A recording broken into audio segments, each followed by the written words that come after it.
بسم اللہ الرحمن الرحیم۔ آج رمضان المبارک کی 3 تاریخ ہے۔ آج کے دن اور تاریخ کی مناسبت سے ہم جناب رسالت مآب صلی اللہ علیہ وسلم کی سب سے چھوٹی اور سب سے زیادہ چہیتی بیٹی حضرت فاطمۃ الزہرا رضی اللہ عنہا کا ذکر جمیل کرنا چاہتے ہیں، کیونکہ بعض تاریخی روایات کی روح سے سیدہ فاطمۃ الزہرا رضی اللہ عنہا کی تاریخ وفات 3 رمضان ہے۔ آپ کی تاریخ پیدائش میں بھی اختلاف ہے۔ بعض روایتوں کے مطابق اس سال پیدا ہوئی جس سال رسول اللہ صلی اللہ علیہ وسلم کو نبوت و رسالت سے نوازا گیا۔ ابن جوزی کہتے ہیں کہ بعثت سے 5 برس پہلے ان کی ولادت ہوئی، جب خانہ کعبے کی تعمیر ہو رہی تھی۔ رسول اللہ صلی اللہ علیہ وسلم نے اپنے سارے ہی بچوں سے بے حد محبت کی، لیکن بیٹیوں سے آپ کو بہت زیادہ پیار تھا، اور پھر بیٹیوں میں بھی حضرت فاطمۃ الزہرا کے ساتھ سب سے زیادہ محبت فرماتے تھے، جس کی وجہ یہ تھی کہ یہ کم سنی میں شفیق والدہ کی محبت و شفقت سے محروم ہو گئی تھی۔ والدہ کے انتقال کے بعد انہوں نے اپنے آپ کو دل و جان سے اپنے والد محترم کی خدمت کے لیے وقف کر دیا تھا۔ نبی اکرم صلی اللہ علیہ وسلم بھی انہیں اپنے پاس سے جدا ہونے نہیں دیتے تھے۔ نبی اکرم صلی اللہ علیہ وسلم نے ہجرت کے بعد مدینہ منورہ میں جو زندگی گزاری، اس میں حضرت فاطمۃ الزہرا رضی اللہ عنہا اپنی والدہ محترمہ حضرت خدیجۃ الکبریٰ رضی اللہ عنہا کی عزیز یادگار کے طور پر نمایاں رہیں۔ تمام امہات المومنین بھی انہیں بہت محبت و عزت کی نگاہ سے دیکھتی تھیں۔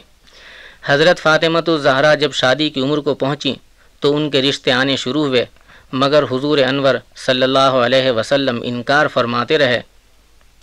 جب حضرت عمر فاروق رضی اللہ عنہ نے اپنے لیے رشتہ مانگا تو آپ نے فرمایا، مجھے اشارہ خداوندی کا انتظار ہے۔ اس کے بعد حضرت علی نے درخواست کی۔ آپ نے پوچھا، مہر ادا کرنے کے لیے تمہارے پاس کچھ ہے؟ حضرت علی نے جواب دیا، میرے پاس ایک گھوڑے اور زرہ کے سوا کچھ بھی نہیں ہے۔ آپ نے فرمایا، گھوڑا تو جہاد کے لیے ضروری ہے، البتہ زرہ فروخت کر دو۔ حضرت عثمان غنی نے زرہ خریدی۔ حضرت علی کرم اللہ وجہہ نے رقم رسول اللہ صلی اللہ علیہ وسلم کے سامنے لا کر رکھ دی۔ آپ نے حضرت بلال کو حکم دیا کہ بازار سے خوشبو لے کر آئیں۔ جہیز میں 1 پلنگ، 1 بستر، 1 چادر، 2 چکیاں اور 1 مشکیزہ دیا۔ یہ عجیب اتفاق ہے کہ یہ چیزیں زندگی بھر نبی کی لخت جگر اور نور نظر کی ساتھی رہیں۔ حضرت عائشہ صدیقہ اور حضرت ام سلمہ کہا کرتی تھیں کہ ہم نے فاطمہ کی شادی سے بہتر کوئی شادی نہیں دیکھی۔ حضرت فاطمہ رفتار و گفتار میں اپنے والد محترم سے بہت زیادہ مشابہت رکھتی تھیں۔ گفتگو کا انداز بھی وہی تھا جو جناب رسالت مآب صلی اللہ علیہ وسلم کا۔ 3 رمضان کے حوالے سے 2 صدی ہجری کے ایک محدث اور فقیہ کا ذکر بھی مناسب معلوم ہوتا ہے۔ یہ ہیں عبداللہ ابن مبارک۔ ان کے والد مبارک عالم تو نہ تھے، مگر بہت متقی اور پرہیزگار تھے۔ شہر حران میں ایک ترک تاجر کے غلام تھے۔ اس نے اپنے باغ کی نگرانی ان کے سپرد کر رکھی تھی۔ ایک دن مالک نے مبارک سے کہا، باغ سے ایک کھٹا انار توڑ کر لاؤ۔ مبارک ایک انار توڑ کر لائے۔ مالک نے کھایا تو وہ میٹھا تھا۔ مالک نے کہا، یہ تو میٹھا ہے، ایک اور لے کر آؤ۔ وہ دوسرا انار لائے۔ مالک نے اسے کھایا تو وہ بھی میٹھا نکلا۔ کہنے لگا، مبارک، میں تم کو کھٹا انار لانے کے لیے کہہ رہا ہوں، تم میٹھا انار توڑ کر لا رہے ہو۔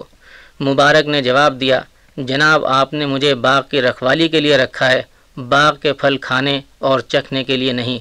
میں نے آج تک آپ کے باغ کا کوئی پھل نہیں کھایا۔